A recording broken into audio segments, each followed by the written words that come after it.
ذكر قال رسول الله صلى الله عليه وسلم وإن الملائكة لتضع أجنحتها لطالب العلم رضا بما يصنع رضا بما يصنع. ففي هذا الحديث ذكر أن من يخرج لطلب العلم الملائكة تضع أجنحتها له رضا بما يصنع، رضا بما يفعل.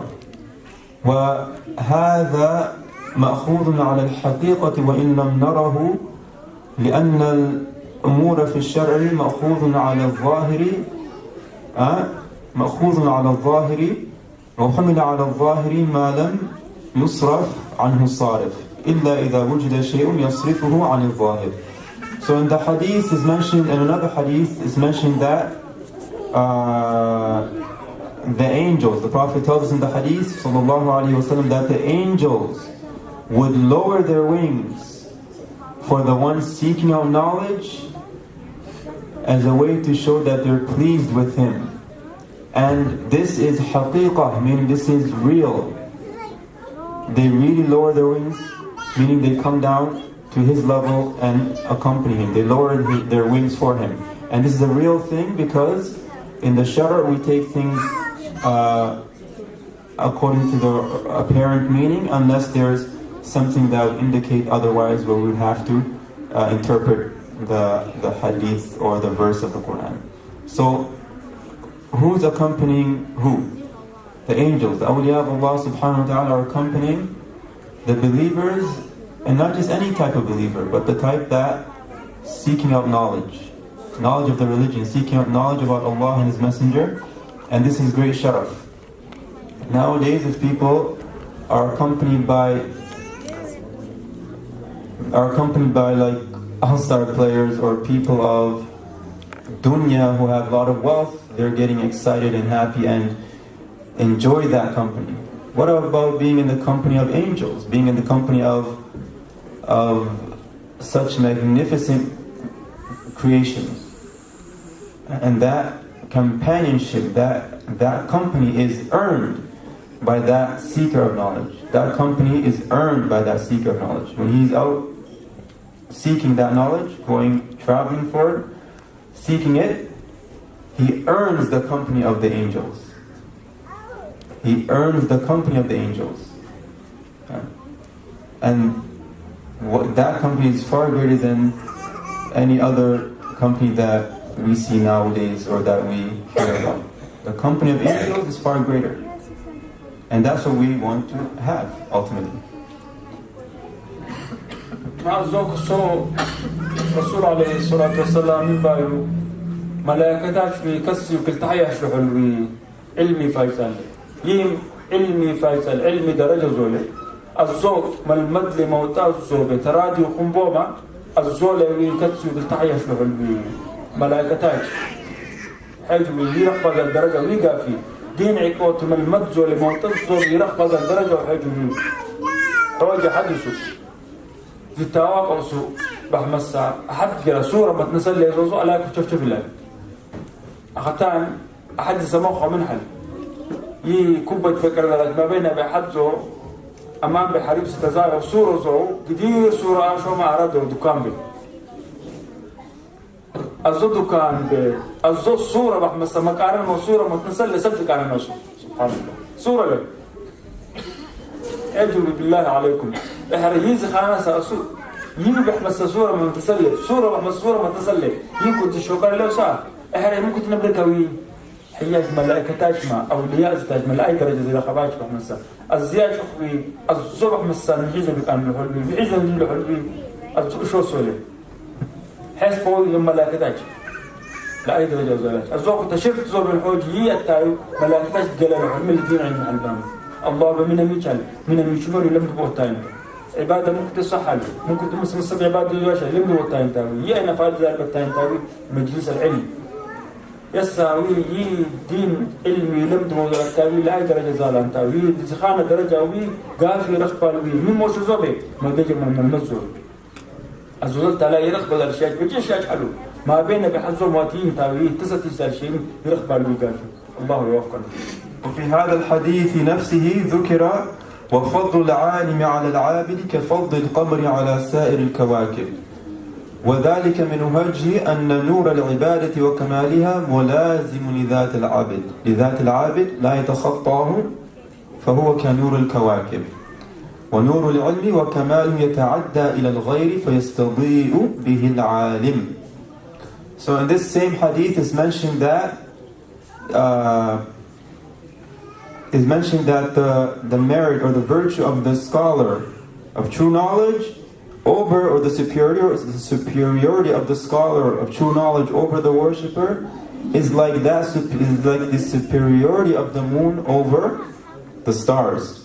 And this is from the perspective that from the perspective that the worshipper, he gains nur, he gains enlightenment. He's enveloped in enlightenment, nur, ibadah, worshipping Allah subhanahu wa ta'ala. But that nur, that enlightenment stays with him. It doesn't transcend him, go beyond him to those around him. As for the scholar of true knowledge, he has nur as well. He has enlightenment as well. And that nur and that light that's accompanied, or that's acquired through his works, his good works of acquiring knowledge and teaching it, that true scholar, that light now, not only is it with him, but it transcends him, goes beyond him, and those around him start to be influenced and affected by that knowledge. So you see in the biography of scholars that those scholars that we mentioned today, like Shafi'is, Malik, Abu Hanifa, Imam Ahmad radiallahu anhum jami'an, they were people of knowledge, so they were people of enlightenment. They were enlightened with the knowledge that they acquired and taught, and their names are still mentioned today because their influence and the effect that they had on those around them was so great.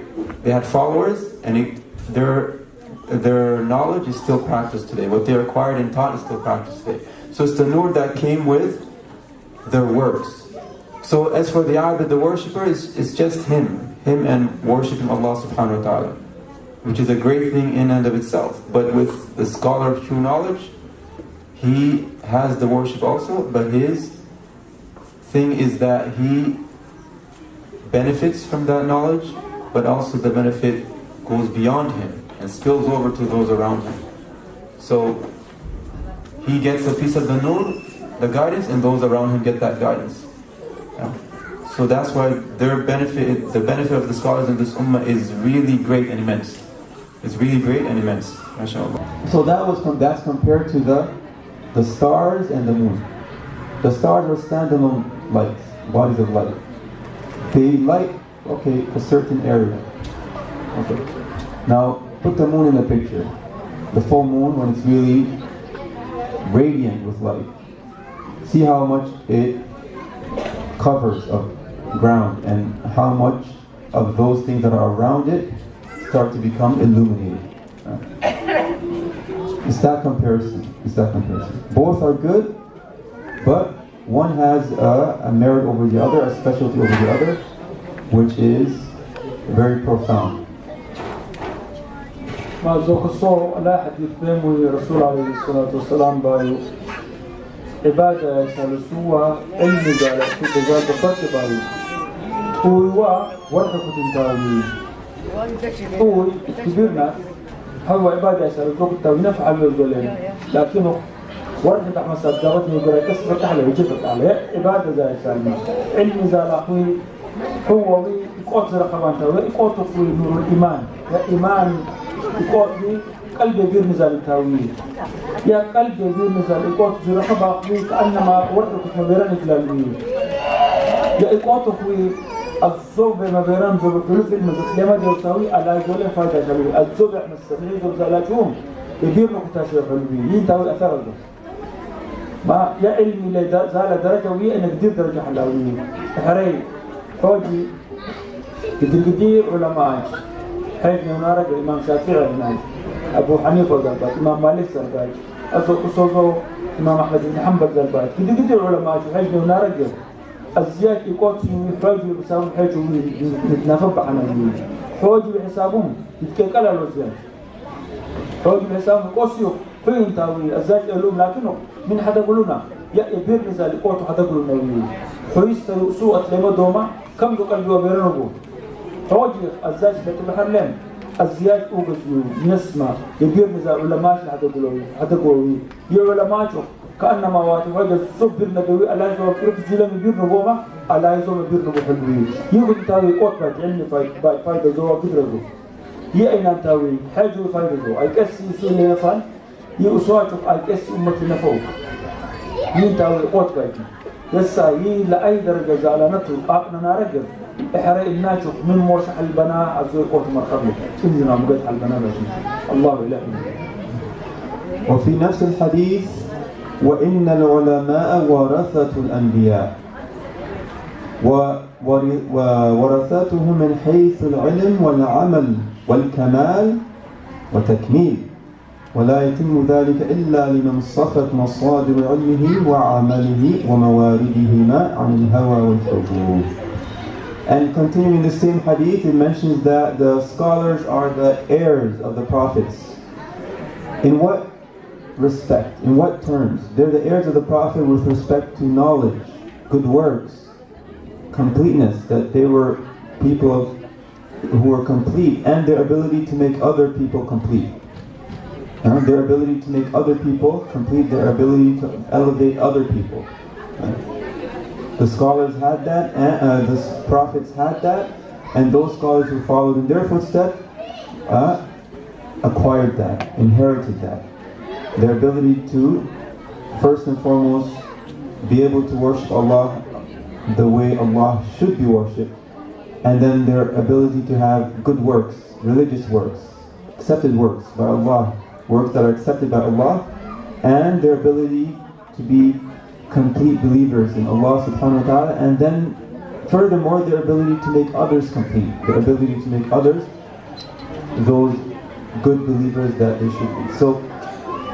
So again, it goes back to the concept of being illuminated, and that illumination now going beyond and influencing others around them. And the scholars had that because they were following in the footsteps of the prophets, salawatu rabbi wa salamuhu alayhim ajma'in. And that would not be complete, this following of the prophets in their footsteps would not be complete unless one is actually able to rectify matters pertaining to the heart. Matters pertaining to the heart. Because the heart is the spring source, or the source where one's emotions are held, one's intentions are held, one's ideas are, where it's the starting point. When one wants to embark on a good work that he wants to put forth, devotional practice, worship of Allah subhanahu wa ta'ala, it first and foremost starts in the heart. So those scholars who are heirs of the prophets, they really had a good share or due portion in purifying that innermost part of the self, the heart, first and foremost. They had due portion in that. And it's because of that ability that they had of purifying their heart, they were able to not only be illuminate themselves, but illuminate those around them. فهو العلماء أشبهوا أنبياء يوسف ذلك أنبياء وسوء الدارم والداش سوء تتوسوا ذلك بنسيو بنتم تتوسوا ذلك علم يتوسوا ذلك يا علماء أنبياء يوصلوا علم يوصل يأتي ورسوا علمي الزاج قلبي جزبرنا من تاويل يا علماء نسوا درخبوا علمي نور الإيمان قلبي بيرمزال من تاويل يا قلبي جزبرنا يوما الزاج يأقوت وإبادة للشيء لمساق من هنا الزياج في على يكون يغازو حلو يزوقوت يتلم يغازوه قلب زبيرنا حلو يزوق الزوق أمزوم مبرن إبلالوي الزوق أين بيتاوي علماء أنبياء يعني زورس لما يقوت يغازوه حيث من أرجع يقوتوا يبرناو يغازو صاحوي علماء ممكن تنتقل تزو حيث من أرجع الزياج روح زيلم عمل أشبوي يزي لمدو يشوطوال أشبوي عبادة أشما أزياء يقوت فيها عبادة كشيلة ممان أغازو حلفة شو لا يجولي يسا الزياج فحما سيدابا لما الزياج فيها يقوت النساء برمز نساء يبرمز نساء من نساء الزياج الزياج أنبياء بيزي ورسوك هو مزياج بيزي القرآن الكريم يقاز على الكفور يا الزياج النساء وشيء من بيشيل محل الزوج الله فرق يقوت الله فرق يشيل محل عبادة يشيل محل يكون لهم أساس وقات تنتبع وقلبي تبعي نجي بقلبي بتجالسنا غافي يومان لأشحخ الله اللي باتشحخ الزوت اللي بلا المدينة نجي كتبه صافي الله اللي مكاشن يا إقوت لو لم تزالوا الزو إقوت لما دروا عمل أشبه ذلك الله اللي باتنا يا لم تزالوا يتلين بما لازم فايدة أشبه لك هي أنا بقلبي بيتجالوا المدينة دي يتقلبي يتحف المسافة شهادين يا قلبي وسافة فوزا يرون بهم يفارسون بهم يبدرون بهم ينجزون بهم نسي هذه قلبي هي أنا بيتجالوا قلبي متحر بقلبي قافي من ليه يقوت حلاقة من أين تخشال من تخشالين يقوت في آخر من أنا بقافي دلاغ وتكبر لحل من أنت دلاغ وبلي بازالو يقوت في آخر لما دون يبحرق الزوشي كبر بوفته بس مصدي عشان عندك صحيح ذلك صحيح نقوم باكوته يا صحيح نقوم بايقيسا منك رسول عليه الصلاة والسلام بتلمته أوبر بموشده بحرقه صحاف إخلاص بموشده الله لباكم يرونون بلاي يفارسون بلاي يوجدون بلاي يبدرون بلاي الله لباكم لي أين قوي قاعد موشد بلاي بس أنت يقص شوف صم يقص أني كل سنة زمي قاعد لي أين بين تاوي الزاتو جزازو يقص تلاقتهم الزوج بنت علماء الحلفاء تزال بدينه يسا أساس هنا خنال من مد قلبي يتاي فرال بدينه يوم من مد نيتسو قلبي خنال قلبي بجيه دور تفكر الدين الزوج حلا الزوج أساس من مد وخرمة يشوفان خنال بدينه الله يوفقه. وفي الحديث نفسه وإن الأنبياء لم يورثوا دينارا ولا درهما إنما ورثوا العلم فمن أخذه أخذ بحظ وافر رواه أحمد وأبو داود والترمذي. So continuing the hadith, it states that the prophets did not bequeath, meaning did not leave behind silver coins, nor did they leave behind golden coins. In other words, they did not leave behind money. Rather, they left behind knowledge. They bequeathed knowledge. They left behind knowledge. And whoever takes a good share of it, then he has taken a very big share. So this is an indication of the low state of this world, in that they left it behind and they sought after something that was much greater.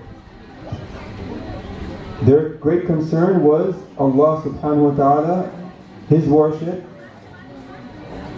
seeking His pleasure, and through that they benefited others around them.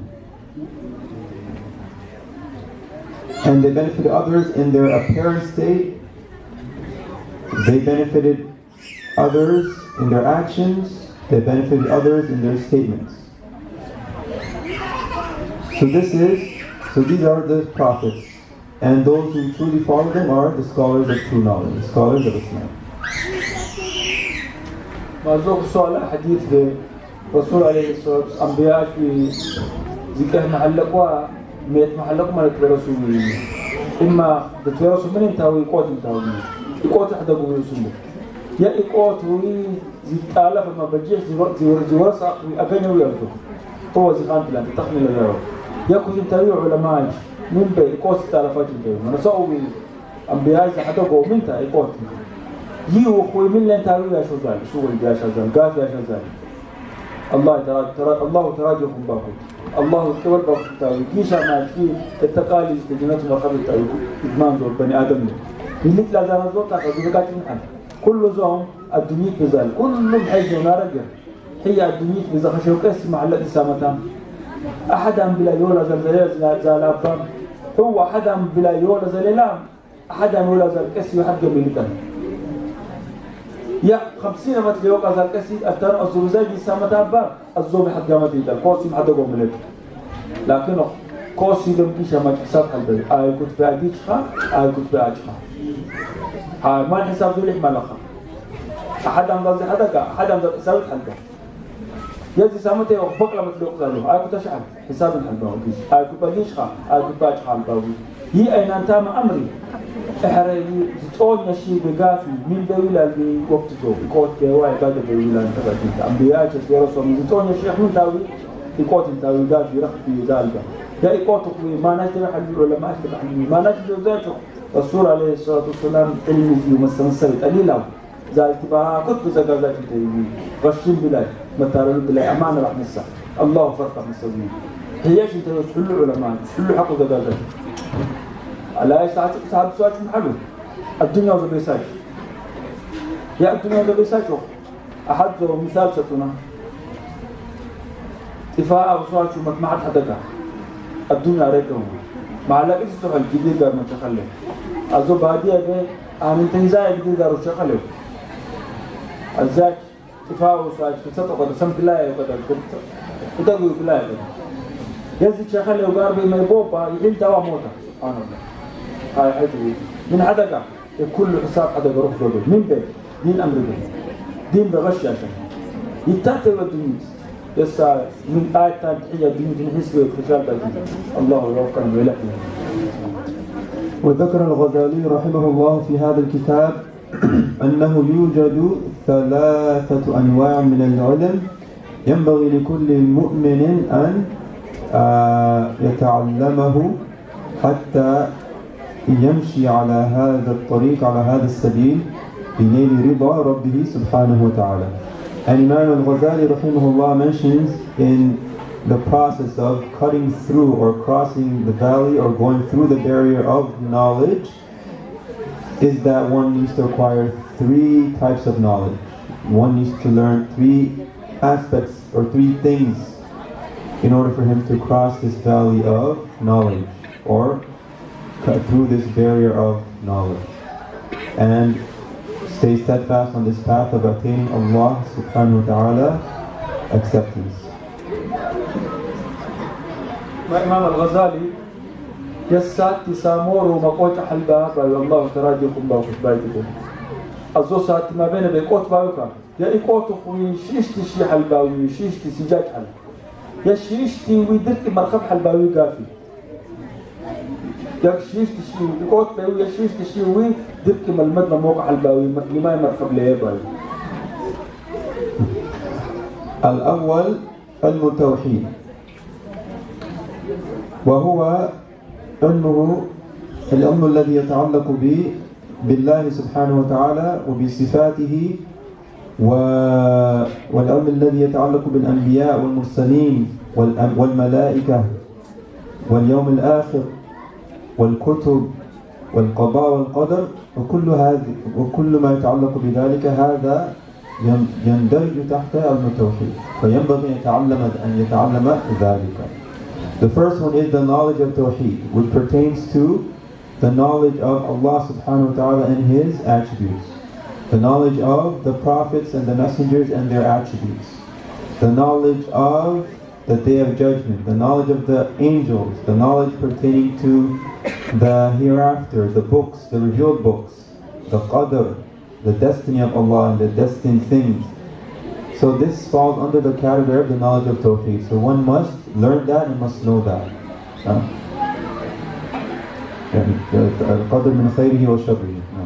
So one must learn about knowledge pertaining to the Tawheed. That's first and foremost.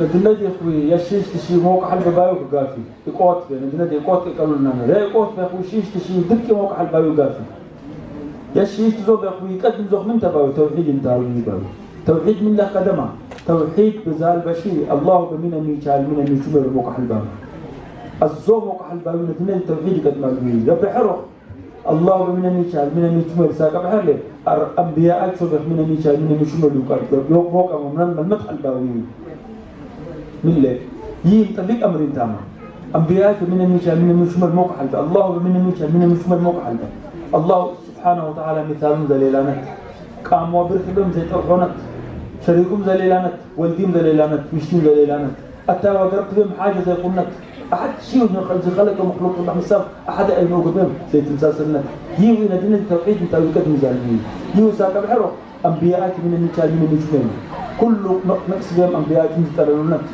كذوة مروجة وأزواج شجام الله ذكر حيونك يو موقع الباب بحرق أزواج الصوزو ملائكتك من شالوا موقع الباب الله الملائكة زالرتهم ومن واجب الباب أزواج الصوز كتابات الله زارد الكتابات حلو أزواج كتابات ومن الباب أزواج الصوزو آخر أيام زالت كم هيشا مش حسابهم زالت عقابهم زالت جنة وعذاب زالت آخر بزال شيء كله زالت بممنا أزواج القرى زالت موقع كم بكتب موقع الباب أزواج الصوزو قدر خير زوجين شر زوجين كله ترقب ذا شيخ الله دخل كذا أورزوم أريزوم خيرزوم شرزوم يقيم زوم مرزوم كافي خشى زالوم يتقلع زالوم ما خلقه أحد الله خلقه خالق أحد الله ذلته لهم يوم ويكتب من حلباوي يكل شيء وي تداول عن تاوي يوم اللحن توحيد اللحن باتي توحيد اللي باتي لذي النجم يوم لم دينتا أباوي يقول يتكلم يتونزو يتكلم وينبغي أن يتعلم العلم هو سماه علم السر وهذا العلم يتعلق بالباطن داخل الإنسان من قلبه يتعلق بقلبه كيف ينقي قلبه كيف يصفي قلبه كيف يتجنب الرياء كيف يتجنب الحسد كيف يتجنب الحقد والبغض في غير الله والبغض وكيف يتجنب سوء الظن كيف يتجنب المن بالأذى إلى غير ذلك من الأمراض القلبية كيف يتجنبها وكيف يصفي قلبه فهذا العلم يتعلق بهذا وهذا مطلوب كذلك مطلوب أن يتعلمه. So the second type of knowledge that Imam al-Ghazali rahimahullah mentions that a person must know on this path is the knowledge of the inward. And he calls it the knowledge of sir, ilm sir, literally the knowledge, the secret knowledge if you want. Secret in the sense that it's internal, it's something that everyone internalizes. Feelings are internalized. Insincerity is internalized. Thinking ill of others or thinking good of others is internalized. Hating others or loving others is internalized. Things of that sort. So how does one purify one's heart? So a person needs to acquire that knowledge, needs to know about that. And that is very imperative in worshiping Allah. And there's something very interesting about all these three things that he mentions, these three types of knowledge, is that if you really think about it and ponder it, a person definitely needs all these three types of knowledge in order for him to actually worship Allah properly. Because the worship of Allah properly is not exclusive to the apparent acts of prostration, bowing, raising your hand in dua, sitting down, facing the qibla, things of that sort. It's not exclusive to that. Nor is it exclusive to just the matters of the heart. That you have a pure heart, you have, you believe in Allah, you have a good thought about your Muslim brothers and sisters, you love what Allah ordered you to love, you hate what Allah ordered you to hate. It doesn't just pertain to the inner part only, alone. Nor does it pertain to the outward exterior part alone. Rather, it pertains to both, the exterior and the interior. And then there's a third type of knowledge which I'll mention after the translation. ما خقوتان يقوت خاين تبايو يقوت ما هو سر يقوت تاوي صوب زي ترى لكن هو قلب بحمس كادر باتي ده قلب بذات سر يقوت خاين تبايو حد قال حد شوت موش يوسع يسيو رياء بلا يرون بلا يفاسون بلا موش هي قلب كادر زي تباتي الزوق صوزو مسلم والدي حسن الظن الموش الزولي الزوم قصص يعني ما حسب الزول يقص شيء له حسب يا شباب شيء تمام بزرم ملك عينه يموي كلمة الكادر ذا يتاوي الزوم قصص هيك دوا تلي قصص بحس دوا كينية دوا هيك دوا تلين يموي مسلم والد بواحد المخنا من برت الهلبان تاوي ما بيننا ده يجي من برت الهلبان مسلم والدي صافي قلبي ملوك قلبي الله ولا بس ترد مخنا عنه ينتاوي استمرنا له لكنه التاجات أنت قلبي أنت كمثل لي موجود لي قلبي وسط تاجني الزوم يا خواتي كم حزت ترزل تعالوا يزوج استواء دين كلين الزوم صوصو على شيء شو محلو قلبي حزت ترزل وسوق والدي بزرنا اللي تخانا محمد زولي مجازم خانا الزوم على شيء الزوم زال شيء ولا متاخذ لما خير شيء زال شيء أو شيء زي خبر شيء الزوم ولا متاخذ مخشمة البروفيسور لما يخطط مخشمه يم ألا قلبي حزت ترزل كل شيء بيموي قلبي متحرم تاوي يموي ألا استشر علمي بلوزال يمتاوي أحزو بلا أحزو خنوم البر يسحدثوا عن قلبنا زيد انت داني الله بأمنخ رسول بأمنخ يقول أقو قلبنا زيد انت حريوه عبادة له بيلك يترزل يقول يترزل شيء ما خنع الباك يترزل صلاة مسكت زونتا صلاة سجدل أغلول ونارقل صلاة سجدل عن قلبنا زيد انت بتحلي قالوا قطر انت يبادل يا الصلاة يسمتي أزوقت يا الصلاة صلاة بيسكت الله ولبات هي أنا بمخنع الباوي تمي جا مخنع الباوي يقعد يترزل شيء زوم الزوج سوستو باشا ذا شيء زوم كوستو شوتم صافي مخنع الباوي كوستم تليه داشان تاوي هي أين مخنع الباوي الله يلعن. والعلم الثالث الذي يذكره هو العلم بالشريعة. العلم بالشريعة كيف يصلي وكيف يصوم وكيف يزكي كيف يفعل الحج كيف يعامل إخوانهم المسلمين إلى غير ذلك. علم الشريعة الظاهر. So the third thing that he talks about, type of knowledge that every single person on this path must acquire, must know, is the knowledge of the Sharia, the knowledge of how to pray, the knowledge of how to worship Allah subhanahu wa ta'ala properly, the knowledge of how to fast properly, the knowledge of how to pay zakat properly, the knowledge of how to perform pilgrimage properly. And so properly, what's meant by properly is paying attention to their invalidators, to their conditions, to their prerequisites, so that one can do them properly. So these are the three types of knowledge that Imam al-Ghazali rahimahullah mentions in this book, that it's imperative that one acquires them in order for him to cross the valley of knowledge, or to cut through the barrier of knowledge, in which therefore he will after that reach the barrier of repentance. So now he's acquired the necessary knowledge that he needs, so now he needs to stand before Allah subhanahu wa ta'ala. He needs to stand at the door of Allah subhanahu wa ta'ala, in the court of Allah subhanahu wa ta'ala, and plead with his Lord and seek that forgiveness that only Allah can grant it. Allah is the only one who forgives the sins. No one forgives the sins except Allah. No one forgives the wrongdoings except Allah subhanahu wa ta'ala. And before a person can proceed and stand before Allah and seek His forgiveness, he must know Allah. He must know Allah subhanahu wa ta'ala. He must know about Allah. He must believe in Allah. He must follow the injunctions and the directives of Allah subhanahu wa ta'ala. Then he stands before Allah and he pleads. And he seeks Allah's forgiveness. With that pure heart, and if done properly, certain Allah forgives the wrongdoers. Allah is most forgiving, most generous.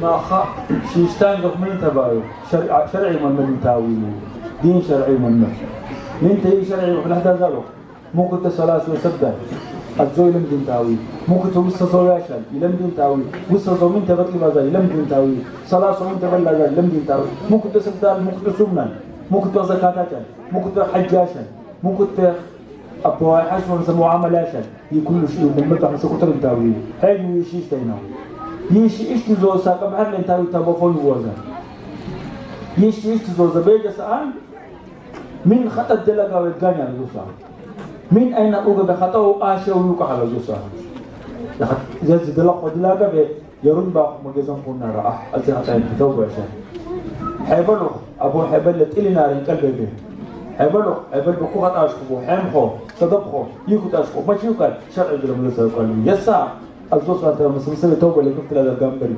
البحر لي إيش تقاتلو يصير كامل البحر لين تاوي الله قد جاب ما توبة له شنو يبدأ ذا بعدين الزوج الله مزوج بكال فدم الله خذ الحجوب فدم زال حد الله بلالو دين حماية زال حد الله تاوي الزوج استغفار موشو فركزا الله قد يجبنا الله بفاجأ زال ما كنت التوسعوي توبة موشة فركازا يكلمة تلفون الله ببكر لي فدم الله بدين حدو عارف لا إشلاك يي أين بنتاوي شيش تلساس تخل بذر بديك متابع إحري يي ومرخب له من الفشنا حل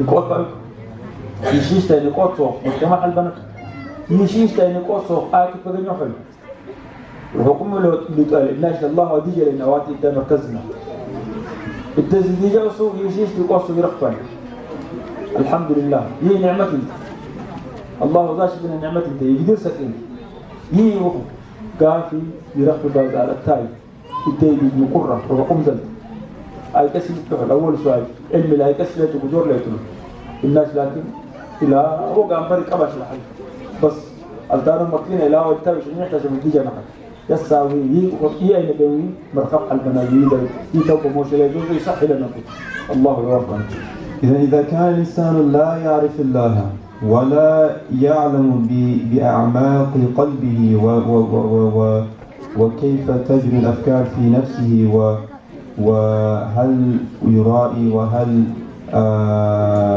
يفعل الأشياء هل يقع في الأمراض هل عنده أمراض قلبية هل قلبه تقع في هل لها في هذه الأمراض إذا لم يعرف هذا ولم يعرف كيف يؤدي الصلاة وكيف يصوم لم يتعلم ظواهر الأمور الأعمال الظاهرة إذا كيف يقف ويطلب التوبة من الله سبحانه وتعالى إذا لا بد من هذه الأمور So if a person doesn't know Allah subhanahu wa ta'ala the way Allah is to be known, if he doesn't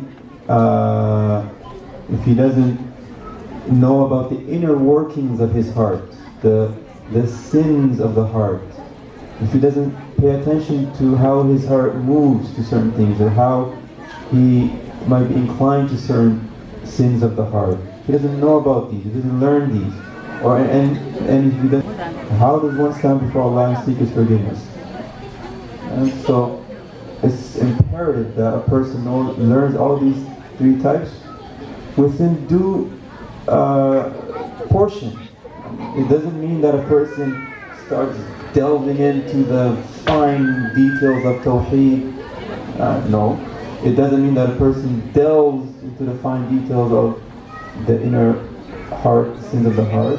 It doesn't mean that he delves into the fine details of the Sharia of how one worships. No, he learns within due portion so that he can worship Allah subhanahu wa ta'ala the way Allah subhanahu wa ta'ala is to be worshipped.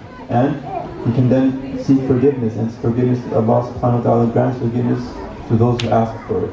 Subhanahu wa ta'ala.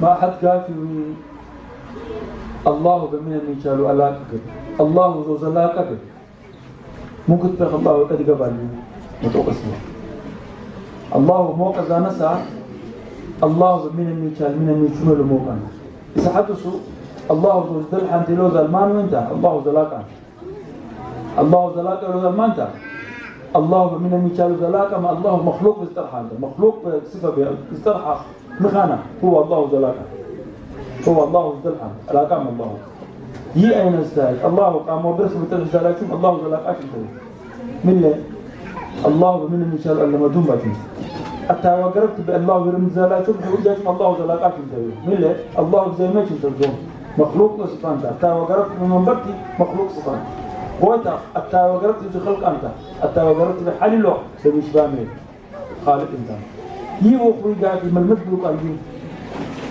يسا هو الله ذاك له ذا هو دي سمسم ذاك أنت بدي يبحره من الذي صدق موقع الباوي من الذي صنع موقع الباوي يو ذاك أسعى تاوي قافي الله فوني قبنا الله فوني كلمة تقصى ذلك بحري من أين بخافي يقال تاوي ألا مدد زي لما دسا الزوس أن تاوي تاوي ذو بصحة ذلك ما نتقصى ما نخفض من الله يقول تحبرا ما بحفاظ خطير ضحي يقال حلب الله ذاك سنتاوي الله من المثال ساق بحر هي أين بنتاوي صح إلى ذلك هي أساس طبيق أساس الله بحر يوم وقضاء توحيد النبي ما نقص كثير عليكم باتي من تاوي يا سوق أسيد أنا مدى ينادي روح علمي أزوق الصوت فقهي أمر بين ما أنا فقيه والما كثير علمي ينبدأ كوز على علم يقوم الخانة نار جرام يا سوق أسيد ممكن كسب ضخم موقع أسيد يوقع البايو أزوق الصوت قلبي زو من أنا بالنسبة يا واحد من أنا قلب زو تفرح يوم موقع لمي ما نكسر زو سر زو ما نكسر مبوع البامي يتخشى ذا الكسر الصوت هذا الأسي آقما عبادة البوء أنا رجل هو أبا أوقع بوء أبا يتفزوه دوك لا إذا رجل يرخ بلين من يسيب على باقي دووقع لكن الزوء قلت لازم بوء كأنما سنك بلا سفر زلتان سنك بلا سفر زلتان من أخرى ما يتفكينا راح أرقب حلقة يتر أرقب حل من اللي يتفهم ولا يهوه يقول الشوط لو سنك زمنت يقول التاويل يا يقول رحمة السنة شوط يقوم سلامة نتيجة نبرد قبل بودال الله يوفقه. وللعلم ثمرة ومن ثمرتها أنه يزيد المؤمن إخلاصا في عبادته لله سبحانه وتعالى.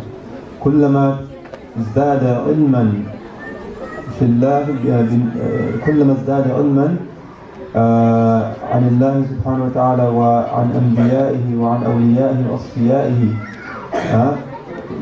ازداد إخلاصا لله سبحانه وتعالى. And one of the fruits of knowledge, one of the greatest benefits of it is that the more a person increases in it, then the more sincerity he would have.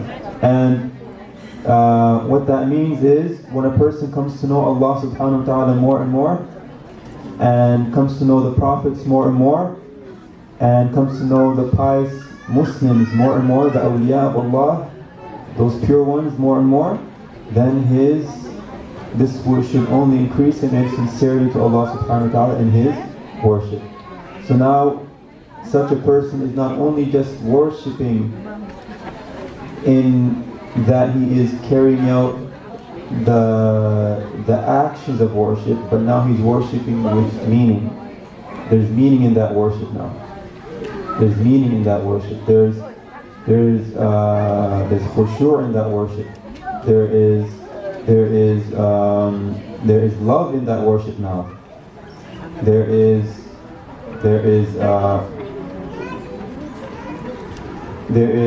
a sense of glorification in that worship. So this is what knowledge brings about for the one who acquires knowledge. He gains that. He's not just worshipping Allah by performing the mere acts of worship, but now that worship embodies more. It has more meaning contained in it.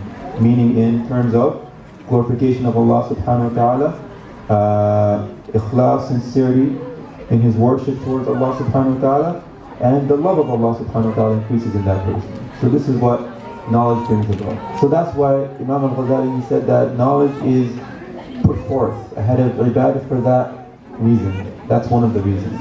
It's because of what it brings about once it's put forth and once a person gives it that due attention that it requires. Novi gafi bayu Allahu ikosto zaidet peside Allahu faratso wa Allahu ta'amu zaidet peside wi azoku sozo Ambiya ash min naru moqazo zaidet peside azoku sozo awli ash من النار موقظ زائد الكسلوي هو أبوي الله فرق زائد البيت أزوك سوزو ياش إشوتهم الله لبايك إسافي بموش زائد البيت يرى لجو أنبياء لا أدرجوا من برخبوا الله فرق أولياء لا أدرجوا من برخبوا الله فرق من أنا كنت بعشما صاحب بعشما من بلا يفرق من بلا يبدي من بلا ينقص من بلا يخد بزاشات زوجات من التاسدين هي ولاية درجة ولا أي درجة فتنين لسا الزوم وقضوخوي الزولب إخلاص لموشزو الله اللي بايت الصافي لموشزوي يزايد لحلوي قرقارة حلوي هي أين بزاش ساخوي قال في الآية درجة ورخ بزار أخنا البايتين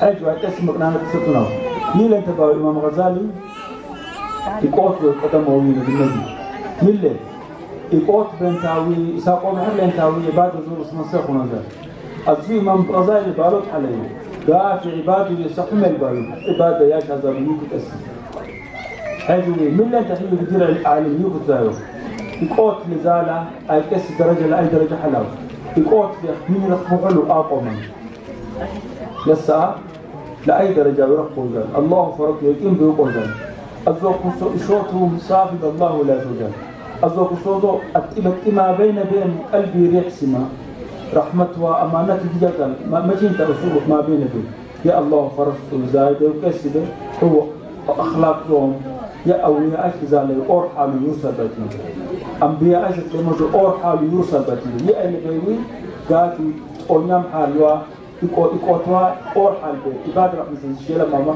يتقوم سحال نبرا حالي الله يوفقنا فيزداد العبد هيبة لله يعني يكون في قلبه يهاب الله سبحانه وتعالى ويكون في قلبه جلال لله سبحانه وتعالى فيزداد محبة لله. And so that worshipper that combines between knowledge and worship, or that believer that combines between both knowledge and worship, now is worshipping Allah in a different way, in which his heart only increases in the awe of Allah subhanahu wa ta'ala. He has more awe of Allah, and he now is constantly in remembrance of Allah subhanahu wa ta'ala in his worship. And he has in mind, bears in mind the way that Allah created us and how He has bestowed the many endowments upon us, and so on, so and on and on and on. There's so many things that can be said about this. وَقَدْ قَالَ اللَّهُ سُبْحَانَهُ وَتَعَالَى فِي الْقُرْآنِ إِنَّمَا يَخْشَى اللَّهَ مِنْ عِبَادِهِ الْعُلَمَاءُ إِنَّ اللَّهَ عَزِيزٌ غَفُورٌ. And it's with this attribute of khushu' that Allah subhanahu wa ta'ala gave to those ulama, because those who are true scholars of knowledge, they have that khashya. The khashya of Allah, they have that fear of Allah. And in Arabic we say khashya means fear, and we say khawf. Khawf means fear. But what's the difference between khawf and khashya? Khashya is fear based on knowledge. Fear based on knowledge. When someone fears someone on the foundation of knowledge, on the platform of knowledge, this is a different type of fear than the one who fears without knowledge. So those scholars are scholars of true knowledge. I'm talking about like Shafi'i, Abu Hanifa, Imam Malik, Imam Ahmad bin Hanbal, and those great scholars that came after them. Shaykh Abdur-Rahmaan, great scholars that came after them. So those are scholars that fear Allah, but the fear is founded upon knowledge. And that's what khashya means when we say khashya in the Quran or other than the Quran.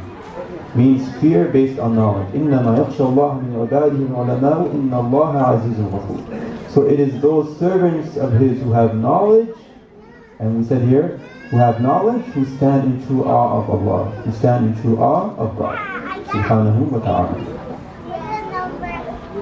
Harari قوت رحمة سوي دافي الله لزال دتزوم زايدان الله لزال فرضتم زايدان هي أين بيوي أورحل نبحل بيوي ما أزوق صوت الله القرآن بقدر متبجى وبايا قافياش سو بيوي أوركو تفروزا لاتوي علم زالات تيوي حريف فرض ساوسا يعني عرفنان بخوف هو أزوق صوت خشية خوف مفرط معناه خشية مفرط لكن قوس ذا المفرط من انتباهي أحد ذو فرط كل جرام يعني يقول لا يقول فرق ذا زخانة فرط باجي تبعنا لكن خشية يقول مسوي أساسه يقول زخانة سانتاوي إن يقول طنبه إن علم من برتده الله فرط زايد هي سؤاله لا يقدر يجوز إلى اختزالات الجيبة الله فرص يزايز ذلك الله يقوط مثل زفرات باتي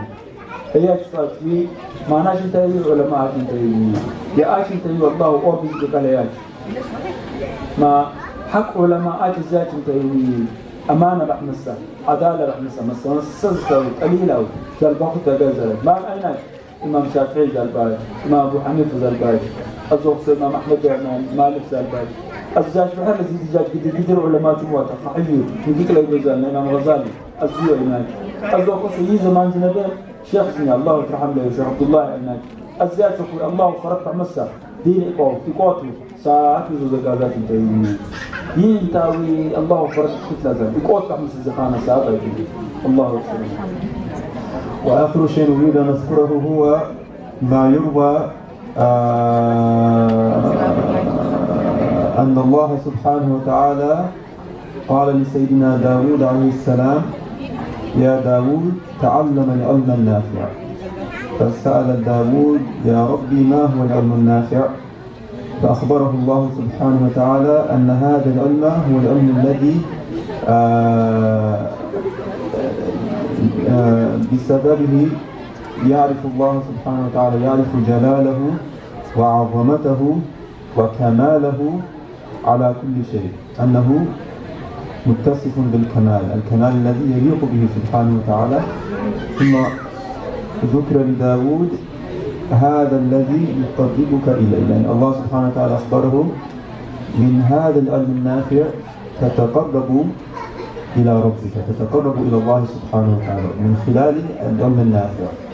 So it's mentioned that Allah subhanahu wa ta'ala said to Dawood: Ya Dawood, O David, the Prophet Dawood alayhi salam, learn beneficial knowledge.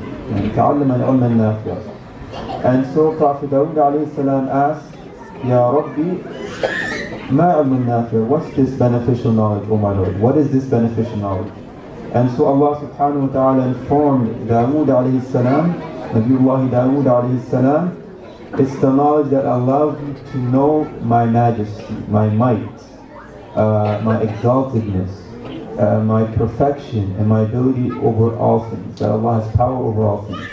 And for this is what brings you closer to me, and meaning that this is what brings you closer to the acceptance of Allah. It's that type of knowledge that brings you closer to the acceptance of Allah subhanahu wa ta'ala.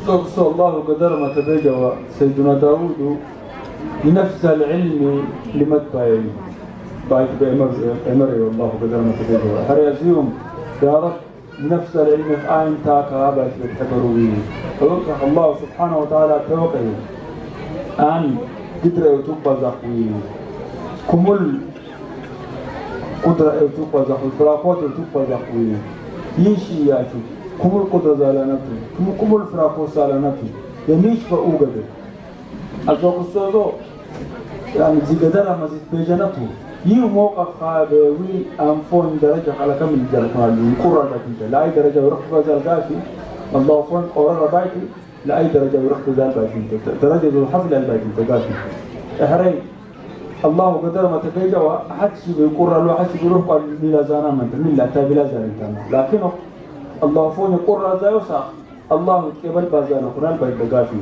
لا أي درجة يرخ بزال قنال بايتي هي أن بنتاوي معناه استاذ ما يسعى يقوتوا زي رخوزة بعدين من أين يقوتوا نسأل ذكر التوحيد الله من مثال موقفون لا تزال انتبه الله قدر ذو موقف الله قدر من موقف قدر ذو موقف أنا من زي ميت بشيء بستلالات موقف زي يعني نقص شيء يجي كله بزي قدرنا موقف مثال نبرة بزي قدرنا موقف قدر ذو موقف بعدين أنا بقول مثال نبرة بزي قدرنا شريك نبرة بزي قدرنا حتى وقربت حالي لو بزي قدرنا يوم موقف تاوي قدر ذو موقف هنا قدر موقف بيوي ترخبخ بيوي لا يقدر يجاوب سيدنا داود الزوق يوزع قصقي قافي الله فرص زايد المين يسع لا يقدر يجاوب الله يلحق يوقف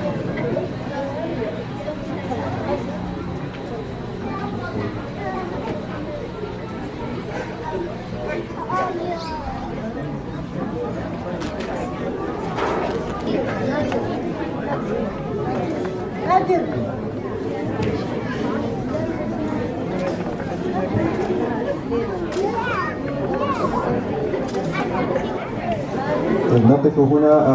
Are there any questions? Anyone has a question or wants clarification?